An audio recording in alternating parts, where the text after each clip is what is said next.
Berita terbaru pensiunan awal September, seluruh agenda pembayaran pensiunan diubah. Nantinya, potongan iuran dari gaji PNS yang selama ini dikelola PT Taspen Persero akan dipindahkan ke lembaga tersebut. Jakarta, dilansir dari kompas.com, pemerintah bakal membentuk lembaga dana pensiun yang khusus mengelola pensiunan aparatur sipil negara ASN atau pegawai negeri sipil PNS. Saat ini PNS dikenai potongan sebesar 3,25% per bulan khusus untuk program Jaminan Hari Tua (JHT) yang dikelola oleh PT Taspen. Menurut Dirjen Anggaran Kementerian Keuangan Kemenkeu Isa Rahmatarwata, iuran itu masih terus diputar dengan diinvestasikan oleh PT Taspen.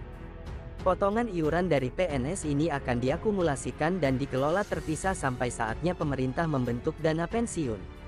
Jadi saat pemerintah nanti resmi membentuk dana pensiun, akumulasi iuran PNS itu dimasukkan jadi satu di dana pensiun, ujarnya dalam diskusi dengan media di kantor Kemenkeu, Senin, tanggal 29 Agustus tahun 2022. Kendati demikian, Isa belum bisa memastikan kapan pembentukan lembaga dana pensiun ini terrealisasi. Lantaran lembaga dana pensiun itu akan dibentuk setelah pemerintah mengubah skema pensiunan PNS dari pay as you go menjadi fully funded, yang saat ini masih terus dalam pembahasan di internal pemerintah. Namun yang pasti, ketika lembaga dana pensiun itu beroperasi, pemerintah akan turut membayarkan iuran pensiunan, yang selama ini iuran hanya dibayarkan oleh PNS.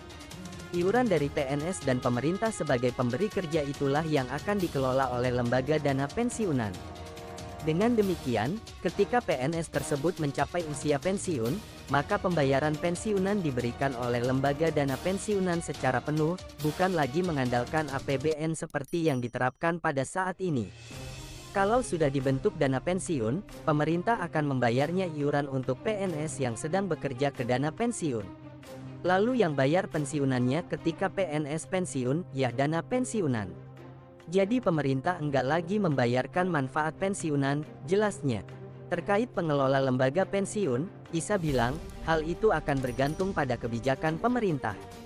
Menurutnya, pemerintah bisa saja menunjuk pihak PT Taspen untuk mengelolanya secara terpisah atau bisa pula dikelola oleh Kemenkeu sendiri. Kalau dananya pasti ada dana pensiun, tapi siapa yang mengelolanya, itu bisa kita tunjuk Taspen, bisa tunjuk pihak lain, atau bisa dikelola sendiri oleh Kemenkeu, ini belum tahu, imbuhnya.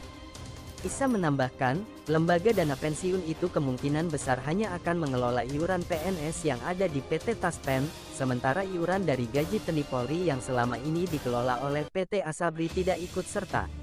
Hal ini karena berkaitan dengan kerahasiaan data jumlah tentara yang sekaligus mencerminkan kekuatan pertahanan.